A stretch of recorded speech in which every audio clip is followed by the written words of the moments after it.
जमुई जिन और लड़की की रहस्यमय कहानी। बिहार के जमुई कस्बे में एक पुरानी हवेली थी। लोग कहते थे वहां सदियों से एक जिन रहता है, जमुई जिन। हवेली के पास से निकलते ही हवा ठंडी हो जाती और अजीब फुसफुसाहट सुनाई देती। कोई भी वहां जाने की हिम्मत नहीं करता, लेकिन 15 साल की अनवी अलग थी। उसे रहस्यों का पीछा करना पसंद था। वह हर रोज स्कूल जाते हुए हवेली को देखती और सोचती, अगर सच में जिन है तो वह बाहर क्यों नहीं आता। पहली मुलाकात, डर और हैरत। एक शाम आसमान में काले बादल छा गए और बिजली चमक गई। अनवी ने सोचा, आज सही मौका है। वह हवेली के टूटे दरवाजे से अंदर घुसी। अंदर घुप अंधेरा था, लेकिन अचानक हवा का तेज झोंका आया और दरवाजा अपने आप बंद हो गया।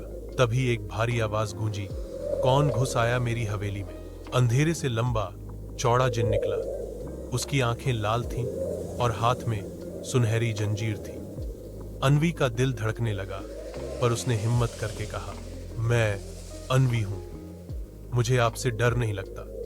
जिन हौंसा, लेकिन उसकी हौंसी डरावनी थी। लोग मुझे देखकर भागते हैं और तुम कहती हो डर नहीं लगता। क्या चाहती हो? अनवी बोली, सच जानना चाहती हूं। लोग कहते हैं तुम बुरे हो, क्या ये सच है? जिनका चेहरा अचानक गंभीर हो गया। मैं बुरा नहीं हूं, पर मैं यहां कैद हूं। इस हवेली से बाहर नहीं जा सकता। जिस किसी ने भी मुझे छुड़ाने की कोशिश की, वह गायब हो गया। जिनका श्राप और छुपा हुआ खतरा। जिन ने बताया कि वह कभी इंसान था, जमुई का बहादुर योद्धा। एक लालची तांत्रिक ने उसे धोखा देकर जिन में बदल दिया और हवेली में बांध दिया। अगर कोई बिना डरे मुझे अपना दोस्त मान ले तो यह श्राप टूट सकता है, जिन ने कहा। लेकिन जो भी यहां आया, कभी लौटकर। अनवी चौंकी, तो क्या वे मर गए? जिन ने सिर झुका लिया। नहीं, वे हवेली के नीचे कैद है। तांत्रिक की आत्मा उन्हें रोकती है। हवेली का रहस्य खुला। अगली शाम अनवी वापस आई। उसने टॉर्च और मोबाइल साथ लाया। वह जिन से बातें करने लगी। तभी फर्श के नीचे से आवाज आई, जैसे कोई मदद के लिए पुकार रहा हो। अनवी ने हिम्मत करके जमीन खोदी।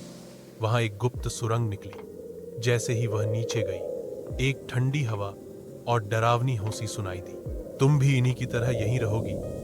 एक छाया प्रकट हुई, वही तांत्रिक की आत्मा। जिन गुस्से से गरजा और अपनी जंजीर से तांत्रिक को रोकने की कोशिश की, लेकिन आत्मा बहुत शक्तिशाली थी।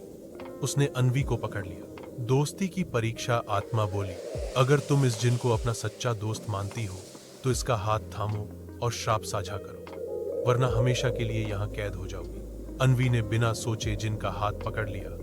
अचानक पूरी हवेली हिलने लगी, दीवारें टूटने लगीं, तेज रोशनी फैल गई। तांत्रिक की चीख गूंजी और वह धुएं में गायब हो गया। जिन का शरीर बदलने लगा, उसकी लाल आंखें सामान्य हो गईं, जंजीरें टूट गईं और वह वापस इंसान बन गया। हवेली के नीचे फंसे लोग भी आजाद हो गए। गांव वालों की हैरत। अगले दिन गांव वाले दौड़े आए। हवेली अब खंडहर बन चुकी थी, लेकिन वहां खड़ा था एक अजनबी आदमी और उसके पास मुस्कुराती अनवी। अनवी ने सबको पूरी बात बताई।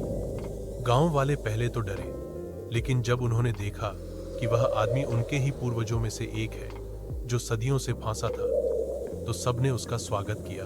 अंत में सीख। अनवी और वह इंसान बने, जिन अच्छे दोस्त बने रहे।